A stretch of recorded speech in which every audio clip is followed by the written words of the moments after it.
Hello everyone, welcome to my YouTube channel technical Asif. And आज के इस वीडियो में, in today's video we are going to read class 10 IT important questions को हम लोग देखेंगे इस वीडियो में।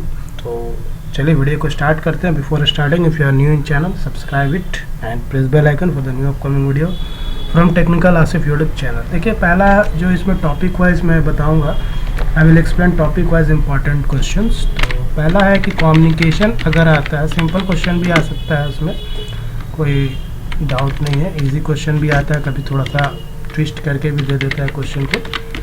जैसे पहला है कि कम्युनिकेशन क्या होता है, व्हाट इज़ कम्युनिकेशन। अगर आपसे पूछेगा कि कम्युनिकेशन क्या है, तो आप सिंपल वर्ड्स में सिर्फ लिखोगे कन्वेइंग ऑफ मैसेजेस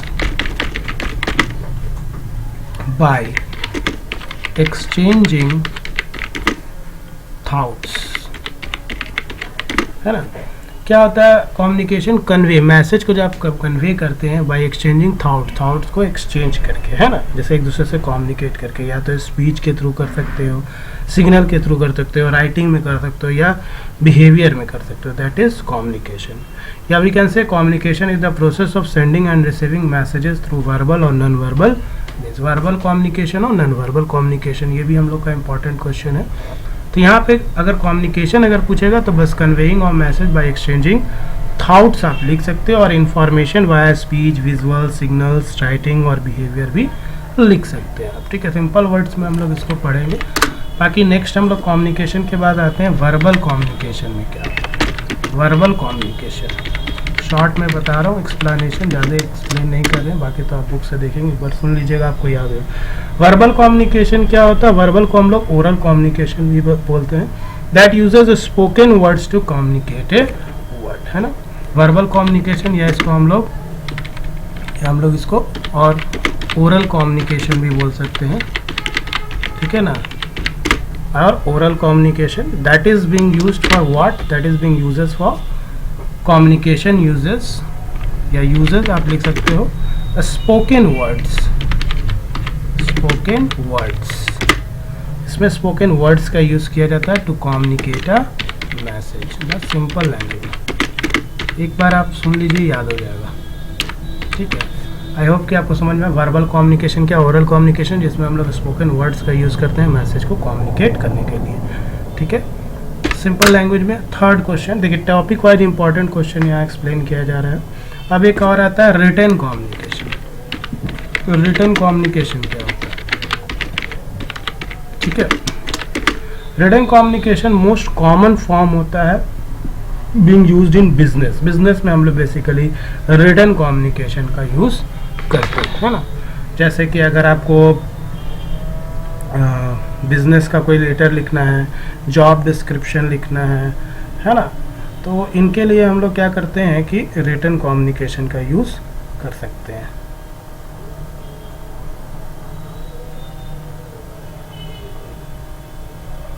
ठीक है, तो इसमें आप लिख सकते हैं exchange of information,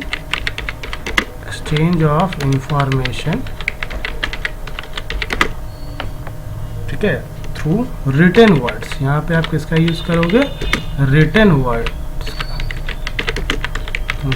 words such as, यहाँ पे आप चाहो तो लिख सकते हैं सच एज ईमेल्स, है ना, या लेटर्स, सब का यूज़ कर सकते हैं। ईमेल्स का यूज़ कर सकते हैं, लेटर्स का यूज़ कर सकते हैं, और फैक्सेस, ये इतना चीज़ आप लोग यूज़ कर सकते हैं। कि तुम सिंपल में मैं बता रहा हूँ कि एक बार में आपको याद हो जाए। नेक्स्ट है ओरल और रिटन कम्युनिकेशन के बाद अगर आपके पास आएगा नेक्स्ट, अगर ऑब्जेक्टिव्स पूछता है कम्युनिकेशन का, ठीक है। ऑब्जेक्टिव्स, क्या ऑब्जेक्टिव्स? तो ज़्यादा नहीं, 2 नंबर के लिए ही आएगा, अगर आएगा भी तो। ऑब्जेक्टिव्स ऑफ कम्युनिकेशन, क्या उद्देश्य है ऑफ कम्युनिकेशन? तो यहाँ पे आप इसमें लिख सकते हैं ऑब्जेक्टिव्स में डेवलपमेंट ऑफ इंटरपर्सनल स्किल्स के लिए ये हो सकता है। पहला आप लिख सकते हैं इसमें, है ना,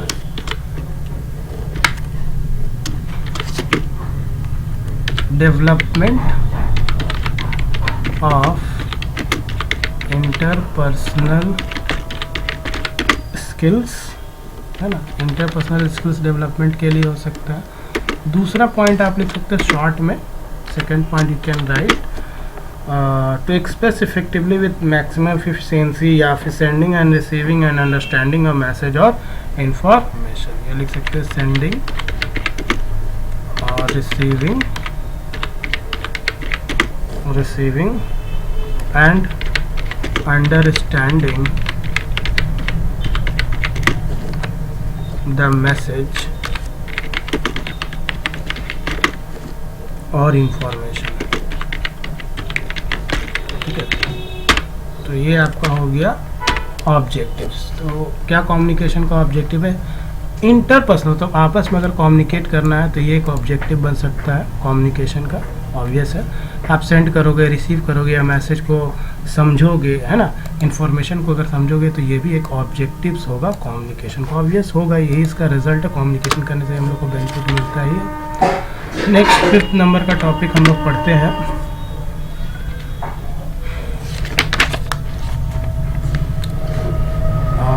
व्हाट इज द फीडबैक? पढ़ते हैं फीडबैक। फीडबैक क्या होता है? ये बहुत पूछा जाता है क्वेश्चन कि फीडबैक क्या है ना। फीडबैक क्या है? It is the process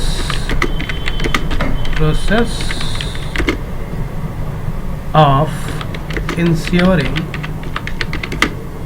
that the receiver has received the message and understood in the same sense as sender meant it. इसका कहने का मतलब हुआ जब हम किसी को मैसेज भेजते हैं तो उसको रिसीव होगा, रिसीवर को, तो रिसीवर उसका जो रिस्पॉन्स देगा, है ना, या इंश्योरिटी देगा कि रिसीवर कि हाँ मुझे मैसेज मिल चुका है और उसी सेंस में मुझे समझ में आया जिस सेंस में तुमने भेजा है। तो जो रिस्पॉन्स होता है रिसीवर का to the sender, that is known as feedback. इसको हम फाइनल कंपोनेंट भी बोलते हैं कम्युनिकेशन साइकिल का। ठीक है, होप कि आपको क्लियर हुआ होगा। फीडबैक पूछता है एग्जाम में। ठीक है, इसके बाद जो नेक्स्ट क्वेश्चन हम लोग करेंगे वो है विजुअल कम्युनिकेशन। ठीक है, विजुअल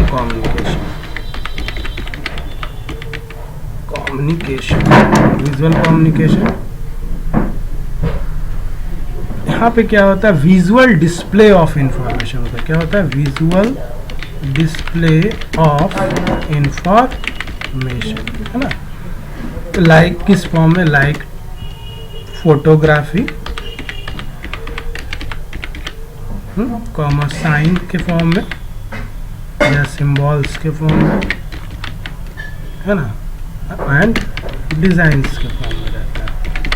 जितना भी लिखेगा तो काफ़ी है ना।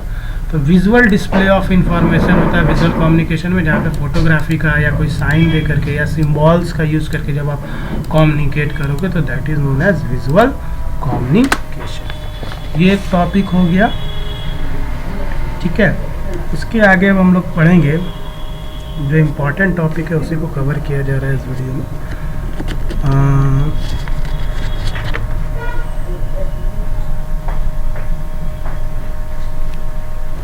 नॉन वर्बल कम्युनिकेशन थोड़ा सा देख लेते हैं। नॉन वर्बल कम्युनिकेशन, ठीक है, नॉन वर्बल कम्युनिकेशन क्या होता है? ये कम्युनिकेशन यूजिंग वर्ड्स हो गया आपका रिटन वर्ड्स हो गया आपका रिटन कम्युनिकेशन, और स्पोकन वर्ड्स हो गया वर्बल कम्युनिकेशन। लेकिन नॉन वर्बल कम्युनिकेशन क्या होता है वो अब हम लोग देखेंगे। तो कम्युनिकेशन विदाउट वर्ड्स, जब हम लोग कम्युनिकेशन बिना वर्ड्स के करते हैं ना, तो that is known as non verbal communication. That is through, किसके थ्रू करते हैं हम लोग communication? That is through gestures का यूज़ करते हैं, या फिर बॉडी लैंग्वेज का यूज करके इशारा से जो हम लोग बात करते हैं अभी वो हो गया आपका non verbal communication. Body language, है ना, पोस्चर जो आप किस तरह से खड़े हो या इशारा से या आइज से भी आप कर सकते हो कम्युनिकेशन नॉन वर्बल में बिना बोले, या फेशियल एक्सप्रेशन। और फेशियल एक्सप्रेशन। ये आपका देखिए इंपॉर्टेंट क्वेश्चन से होता जा रहा है। तो नॉन वर्बल कम्युनिकेशन जो बिना वर्ड्स का होता है थ्रू या तो गेस्चर्स या बॉडी लैंग्वेज या पोस्चर और फेशियल एक्सप्रेशन। फेस से देख, फेशियल एक्सप्रेशन, फेस के एक्सप्रेशन, बहुत गुस्से हैं मैं, तो ऑब्वियस समझ में आता कम्युनिकेशन हो गया वहाँ पे क्या कि सर बहुत गुस्सा है, बस ना। बॉडी लैंग्वेज से भी आप क्या कर सकते हो, कम्युनिकेट करते हैं, हैंड्स मूवमेंट है ना, आइज मूवमेंट है ना। तो यहाँ पे जब कम्युनिकेशन बिना वर्ड्स के आप करोगे तो that is known as non verbal communication. Short में मैंने लिखा है इसको ताकि आपको एक बार में याद हो जाए, ठीक है। इफेक्टिव कम्युनिकेशन क्या होता है ना? What do you mean by effective communication? How we can say that the communication is effective? क्या होता है इफेक्टिव कम्युनिकेशन, इसको अब हम लोग देखते हैं।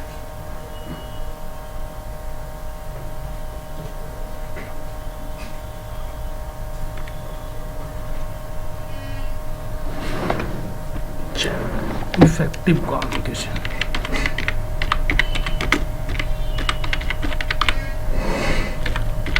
effective communication, it is one of the most valuable skills that you can possess, है ना। effective communication में क्या है कि it involves, इसमें क्या है कि exchange of information, intentions, है ना, and emotions, है ना। it involves clearly transmitting a message, है ना। इसमें आप शॉर्ट में लिख लीजिए, it involves clearly transmitting, clear होना चाहिए कम्युनिकेशन, है ना। Effective communication must be clear. It involves clearly transmitting a message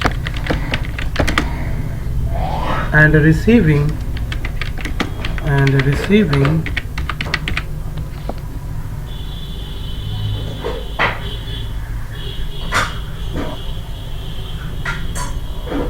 acknowledgement या फीडबैक भी दे सकते हैं। Acknowledgement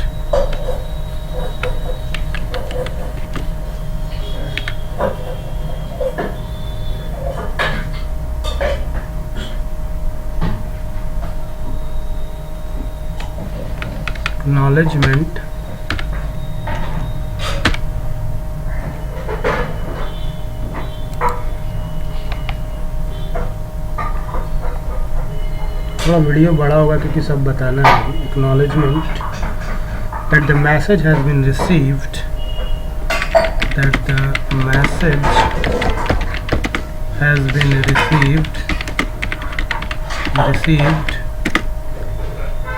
and understood by your intended audience। देखिए क्या है कम्युनिकेशन, इसको समझना है थोड़ा सा। कम्युनिकेशन इफेक्टिव कब कहलाएगा, जब क्लियर ट्रांसमिशन होगा मैसेज का और उसका एक्नॉलेजमेंट भी, and receiving acknowledgement that the message has been received, उसका एक्नॉलेजमेंट भी मिलेगा कि मैसेज रिसीव हो गया है, and understood by your intended audience, और वो समझा जा चुका होगा आपका जो भी ऑडियंस है उनके। तो ये आपका क्या हुआ, इफेक्टिव कॉल, मतलब क्लियर ट्रांसमिशन भी आप एटलीस्ट ये पॉइंट भी एटलीस्ट जरूर याद कर लोगे। Involves clear transmitting a message and receiving acknowledgement that the message has been received. इतना भी याद रखना है कम से कम आपको, बाकी तो आप जोड़ लोगे ऑब्जेक्ट को ले लीजिए। 9th नंबर क्वेश्चन हम लोग पढ़ते हैं, बैरियर टू कम्युनिकेशन। क्या क्या बैरियर हो सकता है टू कम्युनिकेशन अगर आप कर रहे हो तो क्या क्या बाधा आ सकता है, ठीक है। तो चलिए हम लोग करते हैं। पहला यहाँ पे जैसा दिया हुआ है first point, okay, first point हम लोग करते हैं।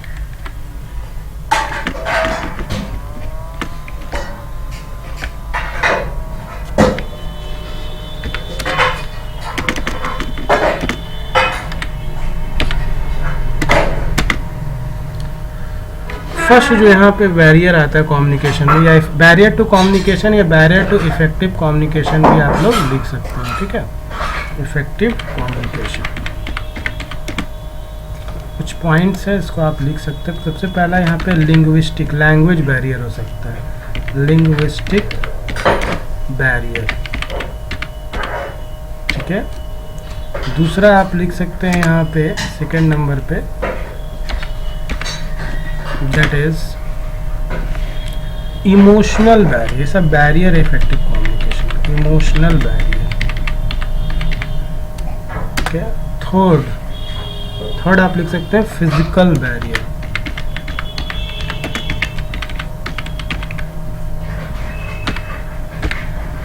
थर्ड में आप लिख सकते हैं फिजिकल बैरियर। फोर्थ अगर आप एक और चाहें तो लिख सकते हैं cultural barrier.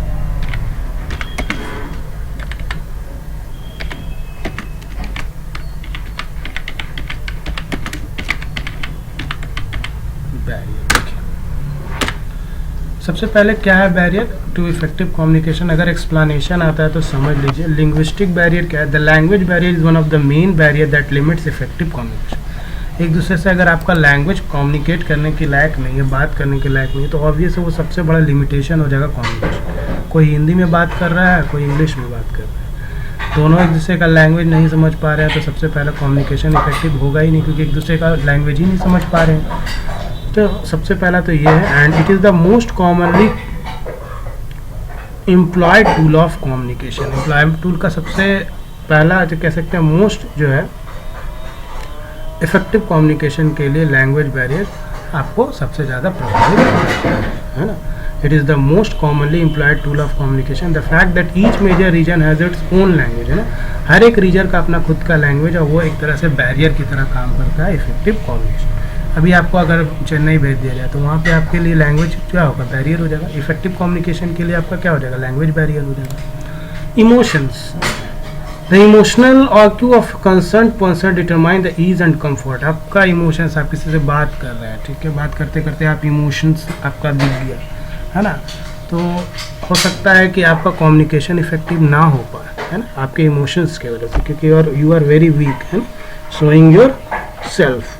A person who is emotionally mature will be able to communicate effectively। अगर कोई पर्सन इमोशनली बहुत मैच्योर है तो वो इफेक्टिवली कम्युनिकेट कर लेगा। और मैच्योरिटी रहेगा कि कम्युनिकेशन में वो रो देगा कुछ बात करते करते, या बहुत ही ज़्यादा हंसता है, या कुछ मजाकिया टाइप का, तो वहाँ पे हो सकता है कम्युनिकेशन इफेक्टिव ना। तो इमोशंस को आपको कंट्रोल करके रखना होगा for the effective communication. Next है physical communication is a two-way process and distance between the sender and the receiver of the message is an important barrier to communication। Physical barrier भी हो सकता है, communication के बीच में कुछ सामान हो जाए या कुछ रखा हो, है ना, it is possible. The distance, sender और रिसीवर के बीच का डिस्टेंस भी एक तरह से फिजिकल डिस्टेंस जो हो जाता है वो भी बैरियर की तरह काम करता है इफेक्टिव कम्युनिकेशन में। कल्चर का भी कम्युनिकेशन का में बहुत बड़ा रोल है, यहाँ पे बैरियर की तरह काम करता है। ड्यू टू ग्लोबलाइजेशन कंपनीज में है people from several parts of the world, है। जब ग्लोबलाइजेशन की वजह से हर कंपनी में डिफरेंट जगह से लोग काम करने हैं, और दोनों सब लोग डिफरेंट कल्चर्स के हैं, तो have a different meaning for several basic values of society. Hence it is a must that you must take these different cultures into account while communicating. तो ये सब पॉइंट है, थोड़ा आप अपने से, और एक एटीट्यूड बैरियर्स भी आप इसको लिख सकते हैं, ठीक है। और कुछ क्वेश्चन देख लेते हैं, इस चैप्टर का कुछ बचा है इम्पोर्टेंट, तो उसको भी देख लिया जाए। वीडियो थोड़ा बड़ा तो होगा ही। हाँ, 7 C's ऑफ कम्युनिकेशन, है ना, 7 C's ऑफ कम्युनिकेशन, थोड़ा सा एक बार देख लेंगे। 7 C's 10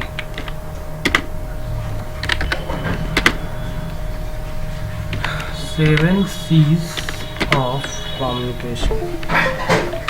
7 C's लिख देते हैं, 7 C's of कम्युनिकेशन। कौन कौन सा 7 C's होता है कम्युनिकेशन का, वो अब हम लोग देख लेते हैं। जो टॉपिक इम्पोर्टेंट है वो तो करना होगा, एक बार में मैंने छोटा छोटा आंसर लिखा है कि आपको याद हो जाए, एक बार में शॉर्ट में लिखा है मैंने, है ना, दिक्कत ना हो आपको याद। पहला है 7 C's ऑफ कम्युनिकेशन में, ए में मैं लिख देता हूँ ए, ठीक है। Clear, it should be, message should be clear होना चाहिए। कहने का मतलब be clear be clearer in delivering messages. जब आप मैसेज को डिलीवर कर रहे हैं, किसी को बता रहे हो, दैट शुड बी क्लियर। इतना पॉइंट को आप अपने लाइन्स में एक्सप्लेन कर सकते हैं, आई होप। ठीक है, नेक्स्ट पॉइंट है 2 नंबर। सेकेंड पॉइंट आप देखिए, कंसाइज, छोटा होना चाहिए मैसेज। जब आप बात करोगे तो मैसेज शुड भी क्या होना चाहिए, शॉर्ट होना चाहिए। Be short but complete, short भी हो और कंप्लीट भी हो।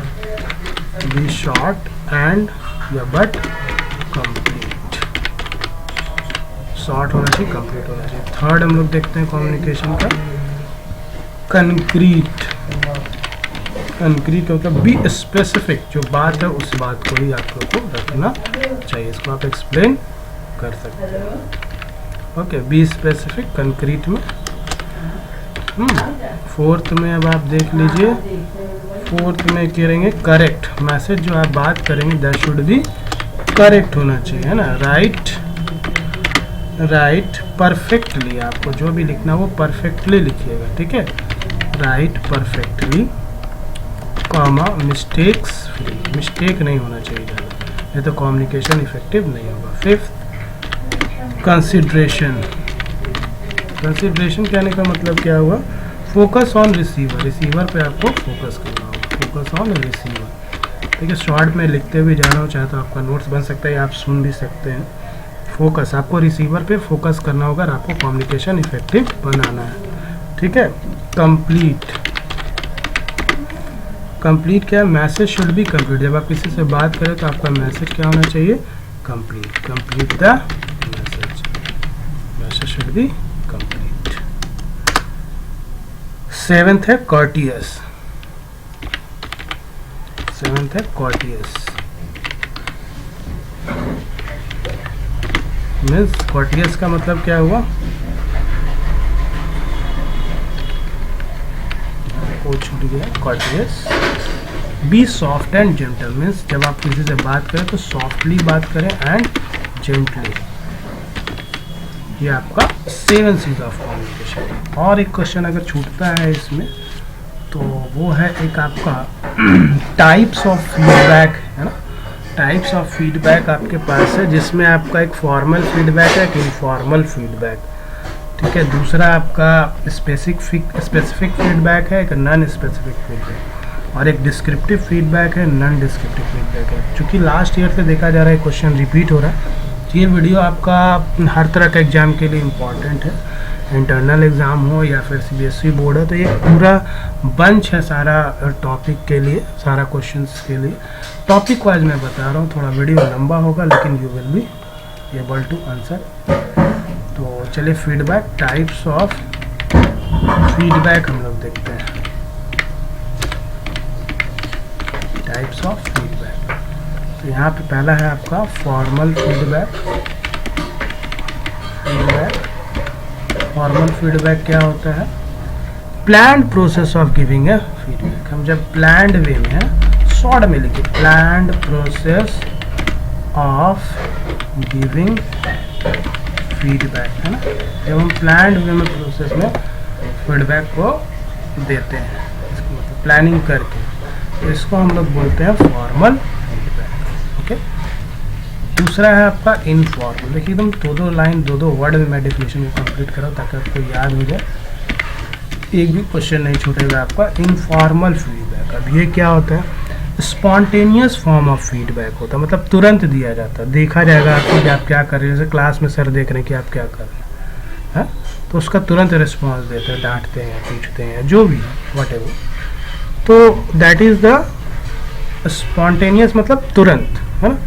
इस तुरंत अगर आप फीडबैक दे रहे हैं डे टू डे एक्टिविटीज से रिलेटेड, तो that is known as informal feedback. इसमें लिख सकते हैं spontaneous forms of feedback that can easily be incorporated in the day-to-day activities, day to day activities के रिलेटेड, ठीक है। तो ये आपका क्या हो गया, इनफॉर्मल फीडबैक। तुरंत, जैसे कि observe, communicate, check work, give immediate feedback, है ना, कमेंट्स। नेक्स्ट हम लोग पढ़ेंगे स्पेसिफिक फीडबैक। स्पेसिफिक फीडबैक क्या होता है और नॉन स्पेसिफिक फीडबैक क्या होता है। स्पेसिफिक फीडबैक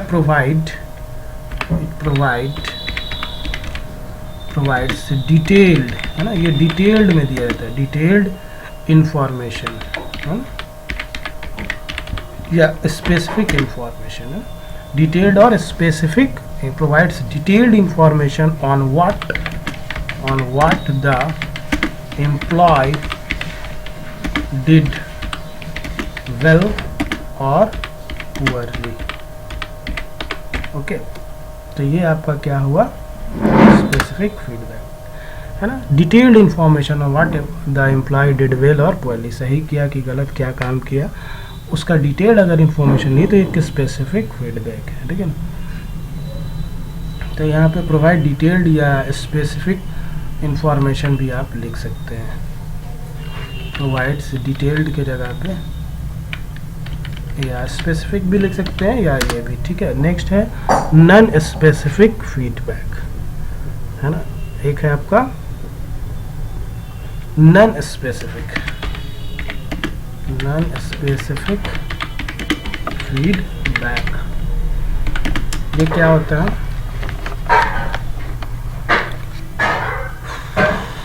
जनरल जो फीडबैक देखते हैं ना, जनरल फीडबैक, है ना, that is very non specific, है ना। जनरल फीडबैक फॉर द, कोई भी चीज के लिए हम लोग जनरल फीडबैक देते हैं, वो आपका क्या कहलाता है, general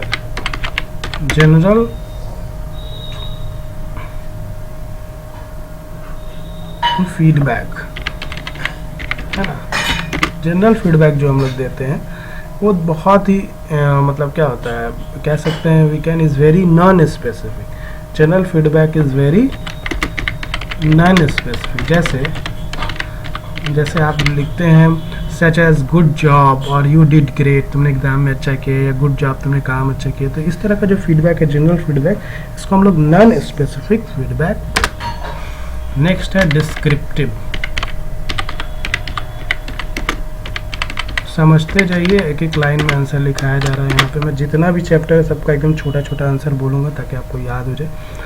descriptive feedback is specific information in the form of written comment. इसमें लिख सकते हैं specific information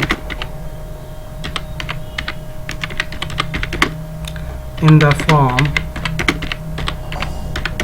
of written comments. Written comments के फॉर्म में हम रख देते हैं, तो दैट इज डिस्क्रिप्टिव फीडबैक, ठीक है। और एक है आपका नॉन डिस्क्रिप्टिव फीडबैक, कन्वर्सेशन और क्वेश्चनिंग जो होता है to cause the recipient to think about, develop opinions on what to do और how to do it, it is known as non descriptive. तो एग्जाम के पॉइंट ऑफ व्यू से कम से कम ये जरूर कर लीजिए, फॉर्मल, इनफॉर्मल और स्पेसिफिक फीडबैक और डिस्क्रिप्टिव फीडबैक को आप लोग जरूर याद करें। सब फीडबैक इंपॉर्टेंट है, लेकिन लास्ट ईयर एग्जाम में पूछा जा चुका है, तो इसको ज़्यादा अच्छा से करना चाहिए हम लोग को, ठीक है। उसके बाद है प्रिंसिपल्स, लास्ट क्वेश्चन है इस चैप्टर का, principles of effective communication. Effective communication के लिए क्या क्या प्रिंसिपल्स होना चाहिए। कोई भी कम्युनिकेशन का अगर आप कम्युनिकेट करें तो उसका कुछ सिद्धांत है। अगर कम्युनिकेशन को इफेक्टिव बनाना तो क्या, how we make the communication effective. अगर ये भी क्वेश्चन आएगा इसके साथ कि आप कम्युनिकेशन को इफेक्टिव कैसे बनाओ, है ना। या प्रिंसिपल्स पूछेगा, right any 2 principles of effective communication. तो सबसे पहला होता है कि वो क्लियर होना चाहिए, क्लैरिटी होना चाहिए मैसेज में, ठीक है। क्या होना चाहिए, क्लैरिटी।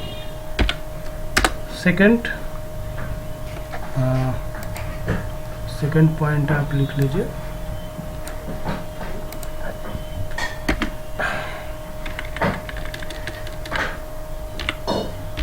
फर्स्ट में हो गया क्लैरिटी,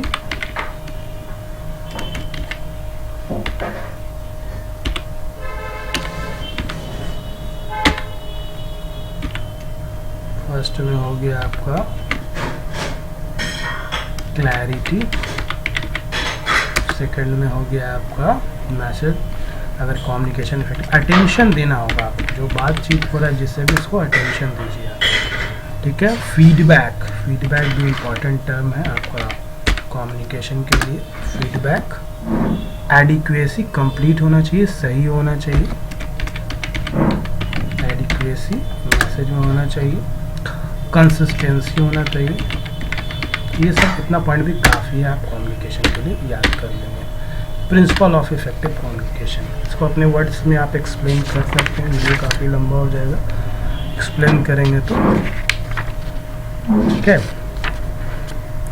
वर्बल कम्युनिकेशन और नॉन वर्बल कम्युनिकेशन में डिफरेंस आता है। तो verbal communication, non verbal communication का मैंने डिफिनेशन बता दिया है।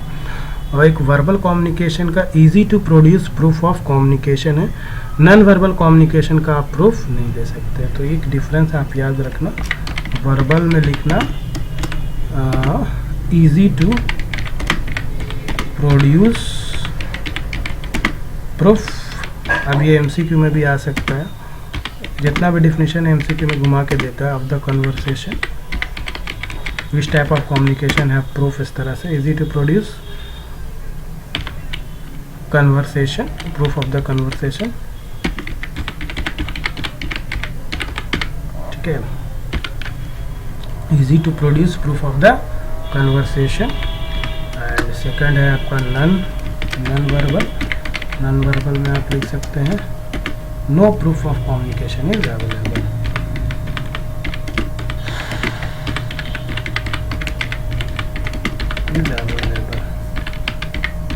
बस शॉर्ट में एकदम हो गया। एक में प्रूफ चाहिए मिल जाता है, एक में प्रूफ नहीं मिलता। तो ये सब क्वेश्चन एक भी आपका छूटा नहीं, सारा क्वेश्चन हो चुका है इस चैप्टर का इम्पोर्टेंट जितना भी था, ठीक है। हाँ, एक क्वेश्चन और आपका रहता है, यस, इम्पोर्टेंस ऑफ फीडबैक आएगा तो फीडबैक का डिफिनीशन को कम से कम आप जरूर लिख देंगे, ठीक है। और मेजर्स टू ओवरकम, यस एक क्वेश्चन है, मेजर्स, क्या मेजर्स लोगे आप to overcome barriers to effective communication, क्या मेजर लीजिएगा, ठीक है। क्या आप मेजर लीजिएगा, है ना, क्या स्टेप्स लीजिएगा आपको अगर हटना है, बचना है, ये मतलब बैरियर को ख़त्म करना है इफेक्टिव कम्युनिकेशन में। तो सबसे पहला आप एक लिख सकते हैं, यूज़ ऑफ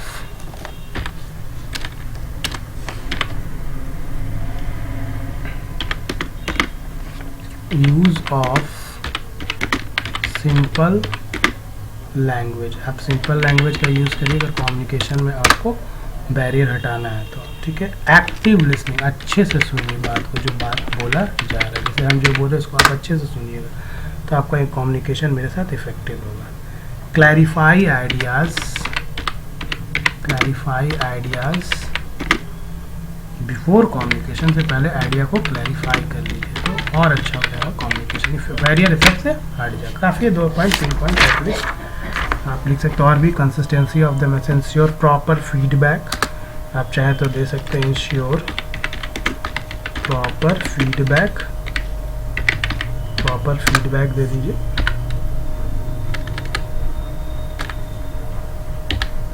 है ना। बी ए गुड लिसनर, है ना, be aware of the language, consistency, follow up communication. तो ये सब आपका कम्युनिकेशन को इफेक्टिव बनाएगा, बैरियर्स को ख़त्म करेगा कम्युनिकेशन से।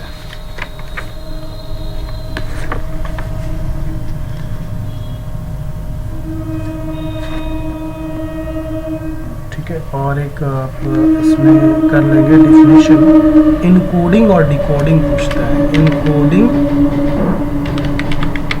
इनकोडिंग क्या होता है, कम्युनिकेशन साइकिल का प्रोसेस है ये, ठीक है। इनकोडिंग और डिकोडिंग,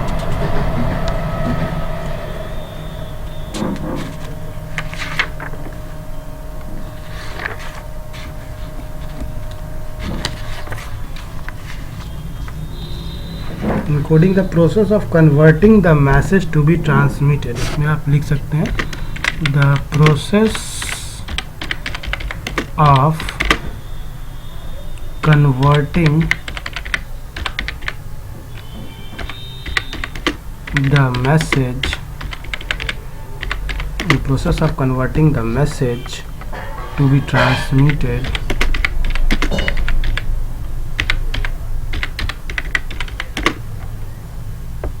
into symbols, है ना। क्या बोल रहा है, इनकोडिंग क्या होता है, एक प्रोसेस होता है जिसमें हम मैसेज जिसको ट्रांसमिट करना होता है उसको किस में कन्वर्ट कर देते हैं, सिम्बॉल्स में, मैसेज को सिम्बॉल्स के फॉर्म में ट्रांसफ़र कर देते हैं। तो ये सिर्फ जो रिसीवर होता है वही समझ पाएगा मैसेज, इसी को इनकोडिंग बोलते हैं प्रोसेस। और एक होता है वर्ड डिकोडिंग, है ना, एक वर्ड होता है डिकोडिंग। डिकोडिंग जस्ट इसी का उल्टा हो गया, प्रोसेस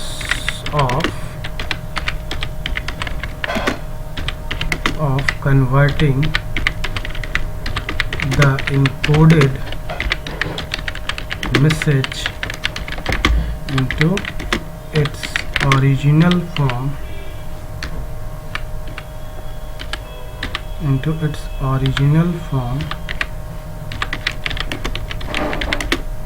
is known as, आप लिख सकते हैं, डिकोडिंग। आई होप कि आपको पहला चैप्टर का जितना भी इम्पोर्टेंट क्वेश्चन है मैंने बता दिया, ठीक है। तो हम लोग आते हैं चैप्टर 2, सेल्फ मैनेजमेंट स्किल्स 2 के बारे में पढ़ते हैं, ठीक है। Self management skills 2।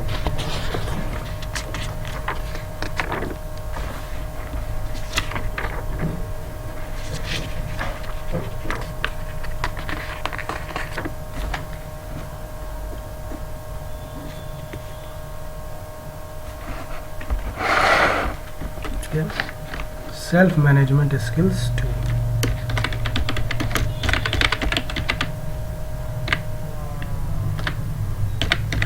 स्किल्स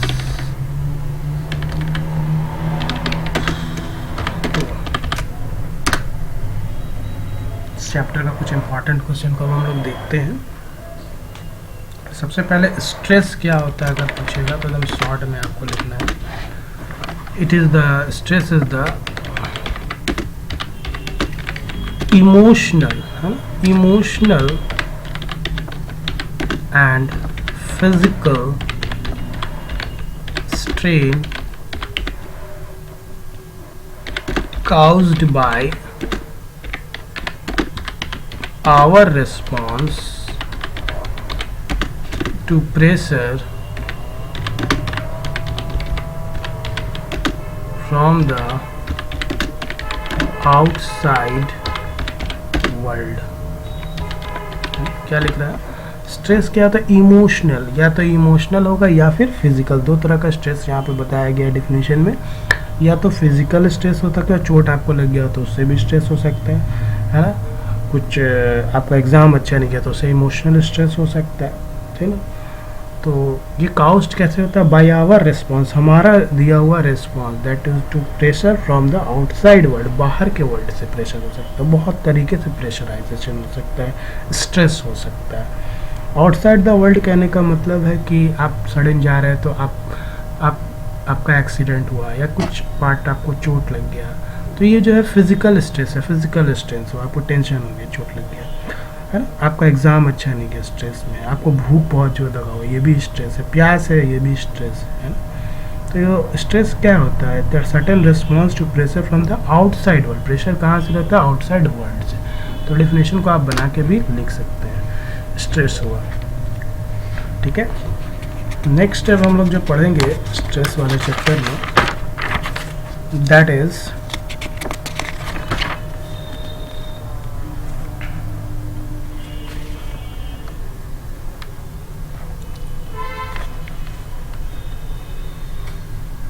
देखिए stress management techniques. Stress management, एक मैंने यही क्वेश्चन पहले उठाया क्योंकि इससे क्वेश्चन बहुत आया हुआ है, ये वाला क्वेश्चन बहुत बार, इसलिए वो क्वेश्चन पहले कर लीजिए जो बहुत बार आया हुआ है। स्ट्रेस मैनेजमेंट टेक्निक या how we manage stress, stress को कैसे आप मैनेज करोगे, या स्ट्रेस मैनेजमेंट टेक्निक्स हम लोग बोले। तो ये एक इम्पॉर्टेंट, वेरी इंपॉर्टेंट क्वेश्चन है जिसको बहुत बार पूछा गया। तो सबसे पहला आपका है इसमें कि आप क्या करेंगे, फिजिकल एक्सरसाइज करेंगे। पहला आपका जो है इसमें फिजिकल एक्सरसाइज जरूरी है स्ट्रेस से हटने के लिए। फिजिकल एक्सरसाइज पहला है स्ट्रेस को ख़त्म करने का तरीका। दूसरा स्ट्रेस को आप ख़त्म कर सकते हैं योगा से। योगा किस तरह, योगा करके आप स्ट्रेस ख़त्म कर सकते हैं। थर्ड अगर आप देखेंगे तो नेचर वॉक, नेचर वॉक, ठीक है। इसके अलावा प्रैक्टिस आपको रहेगा facing stressful situation, practice facing stressful moments. आप स्ट्रेसफुल मोमेंट से प्रैक्टिस है आपका तो आप फेस कर लोगे, ये भी एक टेक्निक बन जाएगा आपके लिए। आप प्रैक्टिस ठीक कर देते हैं।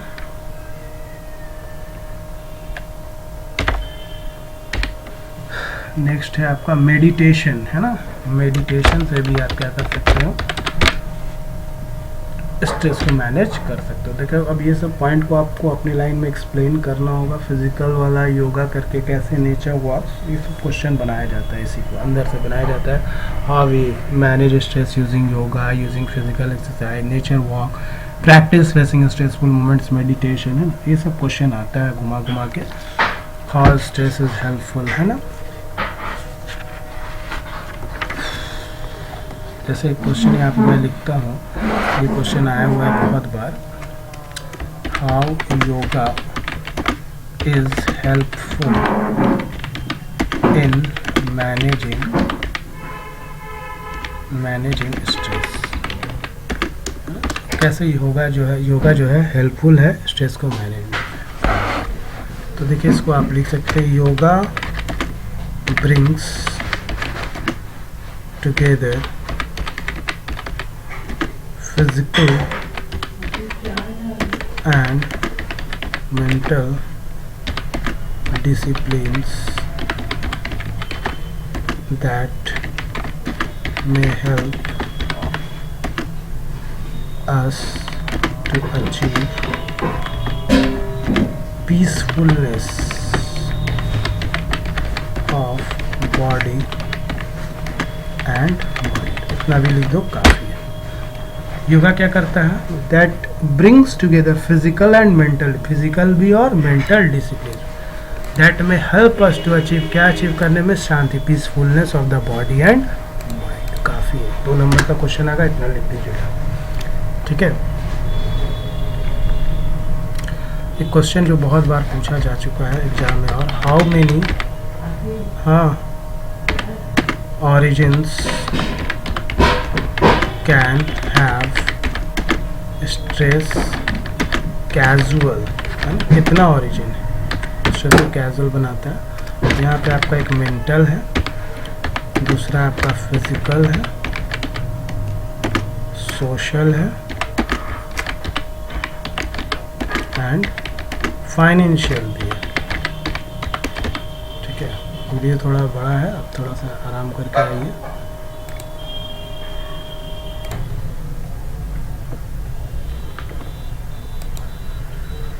तो these are the origin that can have stress casual, ठीक है, physical, social, mental.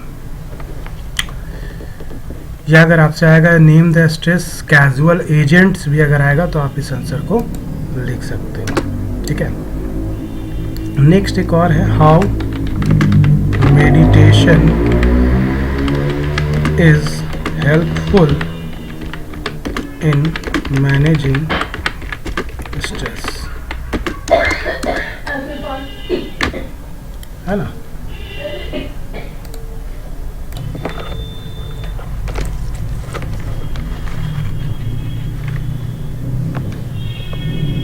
Now meditation कैसे हेल्पफुल होता है स्ट्रेस को मैनेज करने में, देखते हैं, ठीक है। आप मेडिटेशन वाले में देख सकते हैं, meditation helps the mind and body to relax कराता है and focus,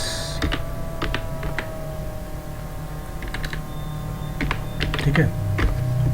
Meditation also boosts your mood, shifts your focus away from stress and create other changes that help us to be less reactive to stress. Means meditation करने से क्या होता है, जो आपका जिसकी वजह से आपका स्ट्रेस हो रहा है उससे आप दूर हो जाओगे, मतलब आपका ध्यान उधर से हट जाएगा मेडिटेशन करोगे तो, और जिस वजह से स्ट्रेस हो रहा है या जहाँ से भी स्ट्रेस हो रहा है उससे आप कम रिएक्टिव होगा. Regular practice also makes meditation easier to engage in which you are feeling overwhelmed, making it more effective when you need it. तो एटलीस्ट इतना कि आप पढ़ लो, काफ़ी है.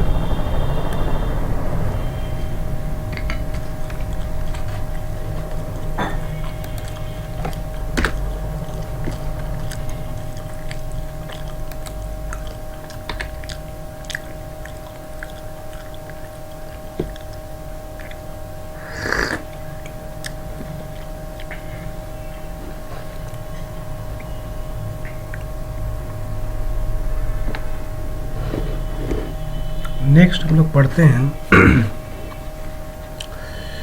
नेक्स्ट क्वेश्चन जो इसमें इम्पॉर्टेंट है, how is self regulation connected to the ability to work independently.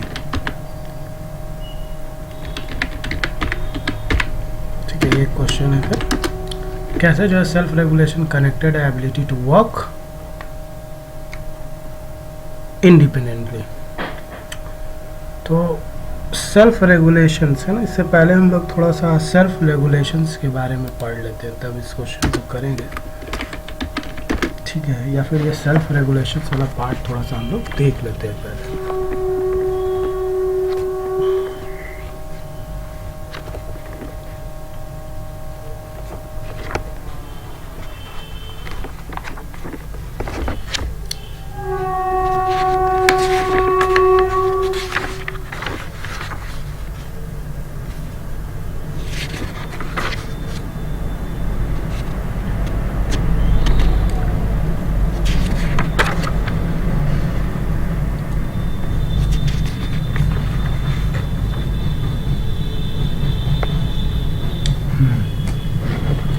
Motivation से हम लोग इसको करते हैं, या सेल्फ मोटिवेशन से, ठीक है.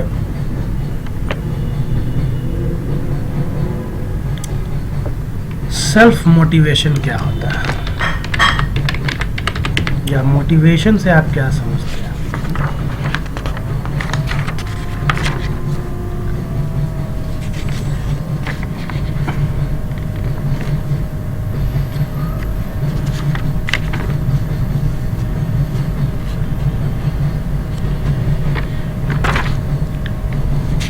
टॉपिक है आपका self motivation.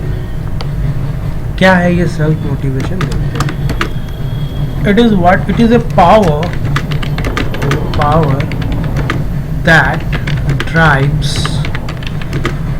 Us to keep moving ahead. मतलब रुकना नहीं. ये मोटिवेशन आपको क्या करेगा, आपको मूव कराता रहेगा, आपको ड्राइव करता रहेगा, है ना. एक तरह का पावर है जो आपको ड्राइव करेगा कि आप आगे बढ़ते रहो. ये आपका खुद से सेल्फ में होता है. बहुत लोग सेल्फ मोटिवेटेड होते हैं, कुछ लोग को बोल करके मोटिवेट करना पड़ता है.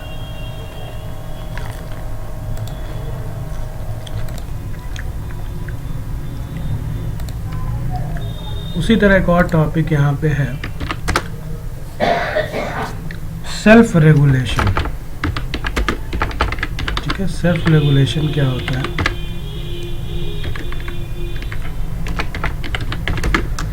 शॉर्ट में इसका video, it involves controlling it. एकदम छोटा छोटा डेफिनेशन आपको मिलेगा यहाँ पे. इन्वॉल्व्स कंट्रोलिंग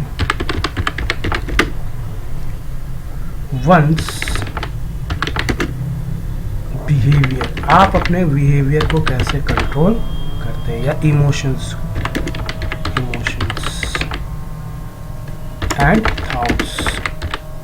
कभी कुछ हुआ तो आप अपने आप को कैसे रेगुलेट करते, कैसा बिहेव करते हैं, क्या इमोशंस आपका होता है ना, आपका थॉट्स कैसा आता है, आप उस पर कितना रेगुलेट कर पाते हैं, कितना कंट्रोल कर पाते हैं.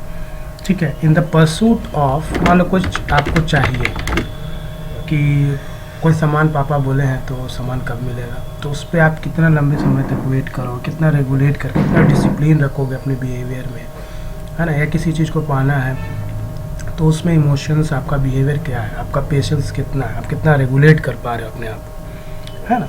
Thoughts in the pursuit of long term goal, long term goal के लिए, ठीक है। नेक्स्ट जो है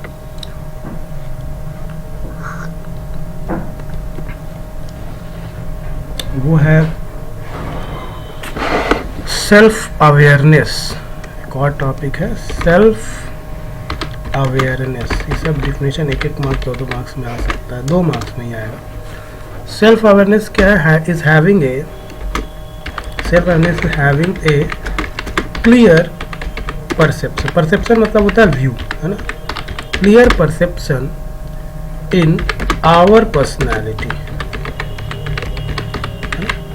सेल्फ अवेयरनेस मतलब आप अपने बारे में, आपका क्या व्यू है, क्या परसेप्शन है, आपका क्लियर है कि नहीं, आप अपने आप में क्लियर हो, सेल्फ अवेयर हो, आपका पर्सनैलिटी क्या है, आप कैसे दिखते हो, आपका बोलने का स्टाइल क्या है, इसके बारे में आप बिल्कुल क्लियर हो, तो that is a self awareness. और भी बहुत सारा चीज़ें, जैसे आपको गुस्सा आता है या आप कंट्रोल कर लेते हो, ये सब आपका awareness. Having a clear perception in our personality, इसमें आप इंक्लूड कर सकते हो, इंक्लूडिंग स्ट्रेंथ्स, या आपका स्ट्रेंथ्स भी आ सकता है इसमें, वीकनेसेस, थॉट्स, बिलीव्स, है ना, मोटिवेशंस एंड इमोशंस भी लिख सकते हो। आप कितना मोटिवेटेड है और आपका इमोशंस कितना कंट्रोल हो पाता है अपने आप से, कितने अवेयर हो, ये आपका हो गया self awareness.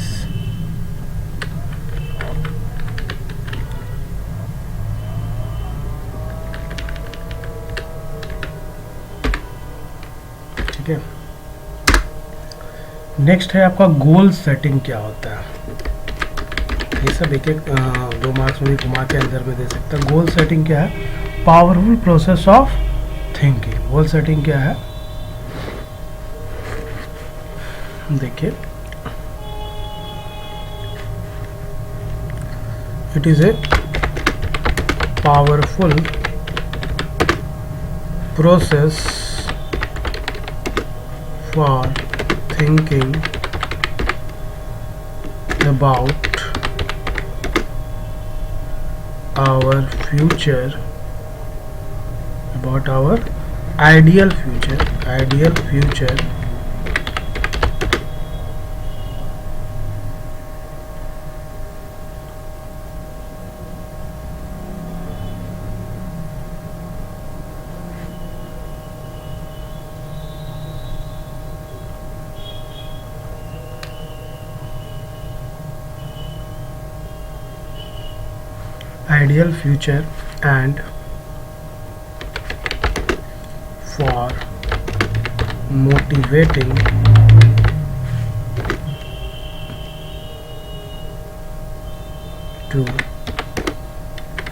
and for motivating yourself to turn visions of this future into reality। ठीक है। गोल सेटिंग क्या बोल रहा है? Goal setting is saying it is a powerful process. ये क्या है? पावरफुल प्रोसेस है for thinking about of our ideal future and for motivating your self to turn vision of this future into reality, है ना। Reality में convert करना है ना। अपना जो थिंकिंग है, जो भी आप सोचते हो, उस चीज़ को क्या करना है? कन्वर्ट करना है। Process of thinking about your ideal future के बाद सोचोगे, फिर मोटिवेट करोगे अपने आप, और उस विज़न को किस में कन्वर्ट करोगे? रियलिटी में। That is goal setting. Goal setting का एक क्वेश्चन जो आया हुआ है लास्ट ईयर, जो अभी हमको लगता है सिलेबस में ऐड हुआ है, एक और क्वेश्चन यहाँ पे हमको एक क्वेश्चन अलग से हम लोग देखेंगे। ABC model, ABC model of stress management, ABC model of stress management क्या होता है देखते हैं।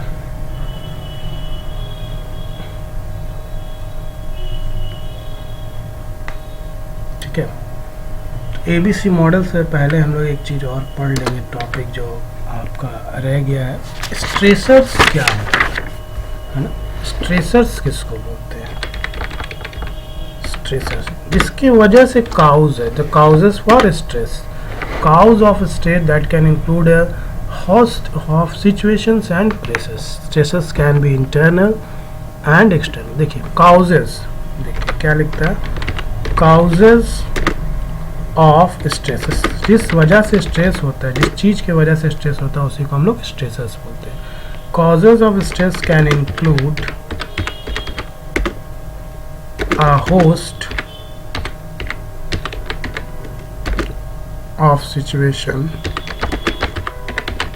of situations and pressures.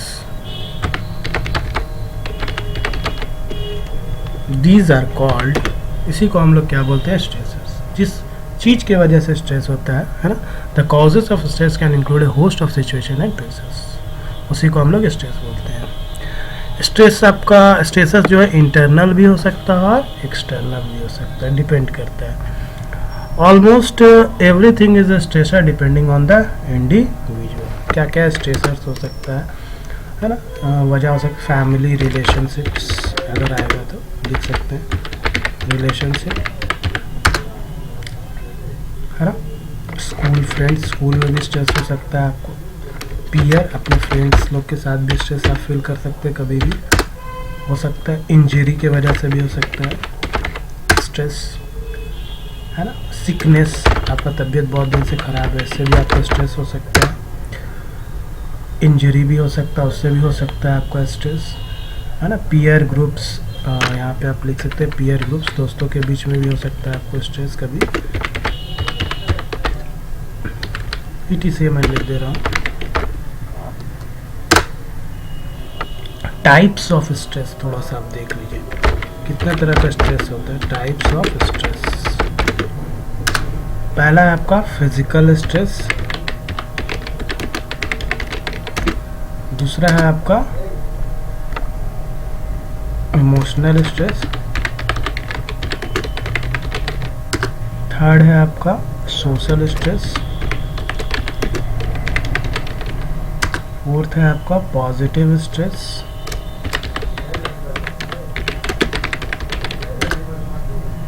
फिर है आपका negative stress.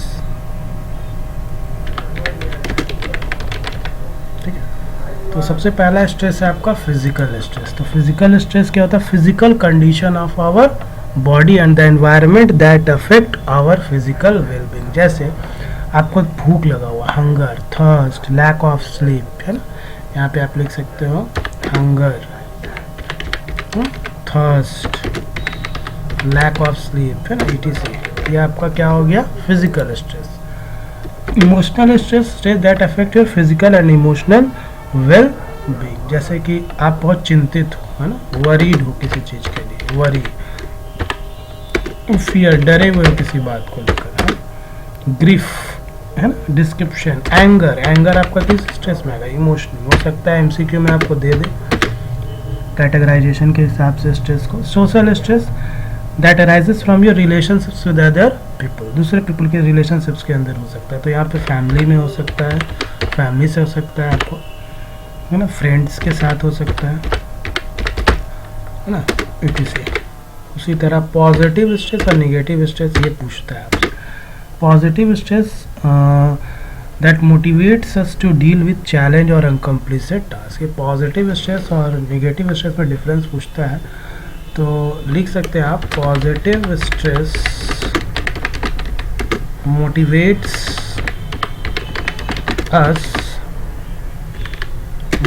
us to deal with a challenge, है ना, or accomplish a task. Challenge or accomplish a task.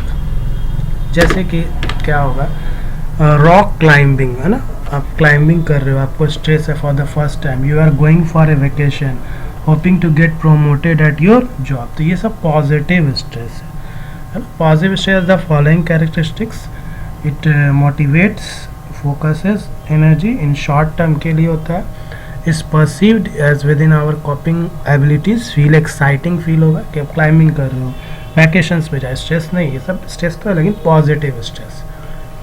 अब निगेटिव स्ट्रेस में देखते हैं क्या हो सकता है. Stress that causes feelings of worry, fear और anxiety. ये आपका क्या होता है, आपको डर है, एंजाइटी है, डरे हुए, चिंतित हो, तो ये आपका निगेटिव स्ट्रेस. जैसे सबसे पहले जो आपका निगेटिव है लॉन्ग टर्म के लिए भी हो सकता है, शॉर्ट टर्म के लिए हो सकता है. ये आपका परफॉर्मेंस को डिक्रीज कर देता है. नेगेटिव स्ट्रेस जो है can lead to mental and physical problems भी हो सकता है आपको.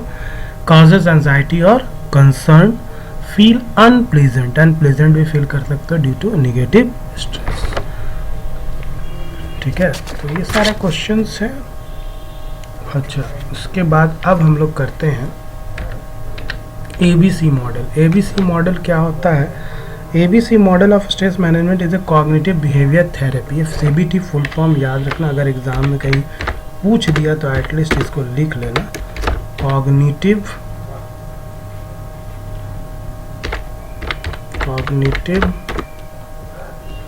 बिहेवियर थेरेपी,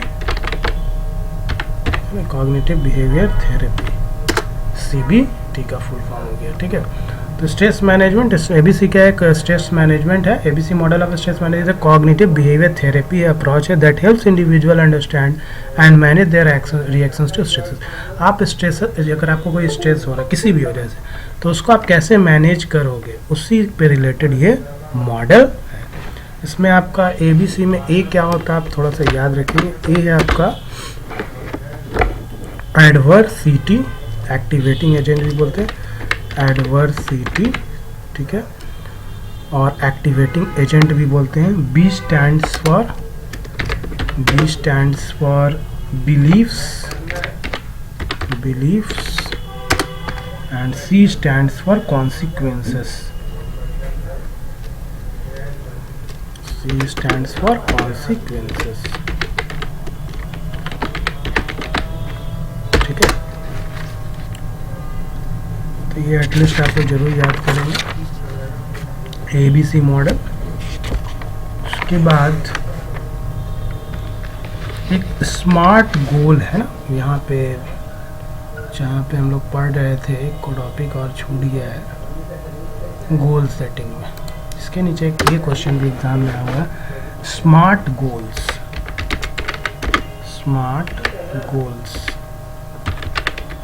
गोल्स क्या क्या है ये देख लीजिए एक बार. ठीक है, तो S से आपका क्या हो गया, स्पेसिफिक, स्मार्ट का S, और M से हो गया मेजरेबल. ठीक है, और A से हो गया अचीवेबल एंड रिलेवेंट. ठीक है, एंड टाइम बाउंड. ये आपका फुल फॉर्म कम से कम आप एग्जाम पॉइंट ऑफ व्यू से जरूर करके जाओ. ठीक है, अब हम लोग आएंगे, स्ट्रेसेस हो गया था, आगे अब हम लोग बढ़ते हैं. ये जो क्वेश्चन आपको दिया गया है इसको देखते हैं. How is self connected to the ability. इसको आप लिख सकते हैं, the ability to work independently can be enhanced by being regulated. ठीक है, The ability to work independently can be enhanced by being self-regulated. By being किसके द्वारा हो सकता है? सेल्फ रेगुलेशंस के द्वारा. सेल्फ रेगुलेशंस यहाँ पे आप और लिख सकते हैं. Self regulations guides independent individuals as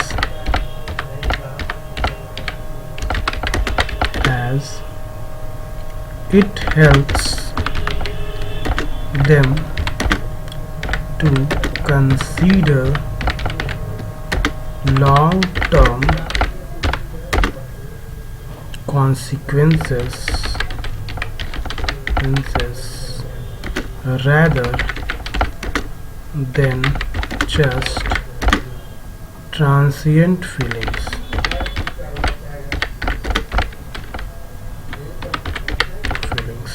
क्या बोल रहे हैं? How is self regulation connected to ability to work individual. कैसे सेल्फ रेगुलेशन जो है कनेक्टेड है कि अगर आप इंडिपेंडेंट वर्क करें तो उसमें क्या इसका कनेक्शन है. तो सबसे पहले the ability to work in can be enhanced by being self regulation से ही होता है इंडिपेंडेंट वर्किंग. और सेल्फ रेगुलेशन क्या करता है? गाइड्स करता है इंडिपेंडेंट इंडिविजुअल्स को. कैसे? As it helps them to consider, है ना, long term consequences. Long term consequence long समय के लिए काम करने के लिए क्या करता है? इन्हांस करता है individual rather than just transient feelings. इतना भी लिखोगे तो काफ़ी है.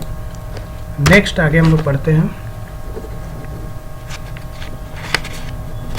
ये जो था इम्पॉर्टेंट क्वेश्चन मैंने बता दिया इस चैप्टर का. आगे अब हम लोग पढ़ते हैं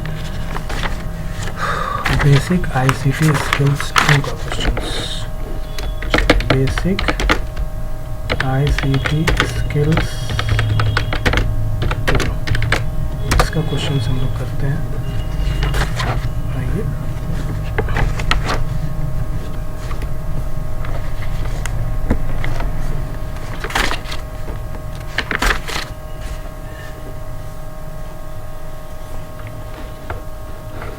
इस चैप्टर में जो सबसे पहला इम्पोर्टेंट क्वेश्चन है वो है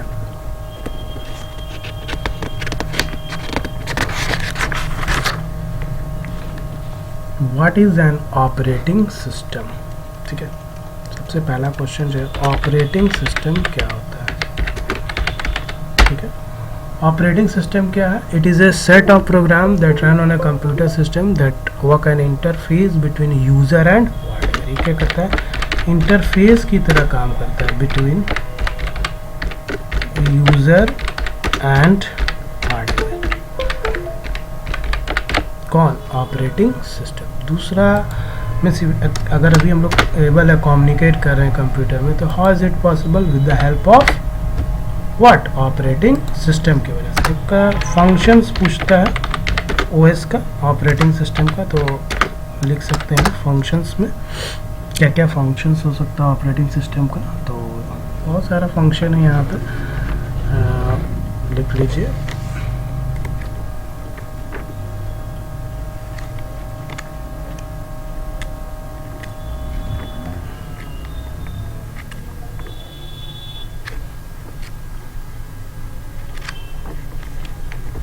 पहला है आपका मेमोरी मैनेजमेंट. मेमोरी को मैनेज कौन करता है? Operating system. नेक्स्ट है आपका प्रोसेस मैनेजमेंट. कैपिटल में लिखा गया, आप इसको लिख लीजिएगा.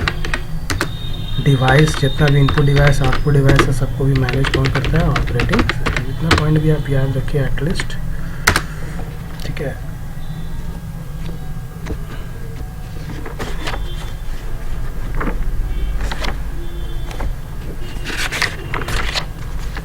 टाइप्स ऑफ ऑपरेटिंग सिस्टम अगर पूछता है तो देख सकते हैं टाइप ऑफ ओएस कौन कौन सा है.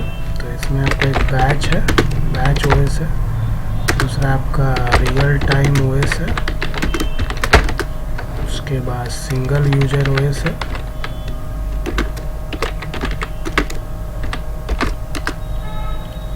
फिर मल्टी यूजर है, multi user OS.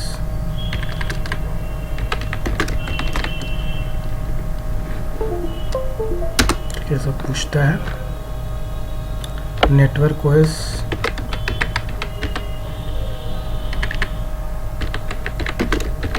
these are the different। तो बैच ऑपरेटिंग सिस्टम पहले देखते हैं क्या होता है। Batch operating system refers to execution of computer programs in batches.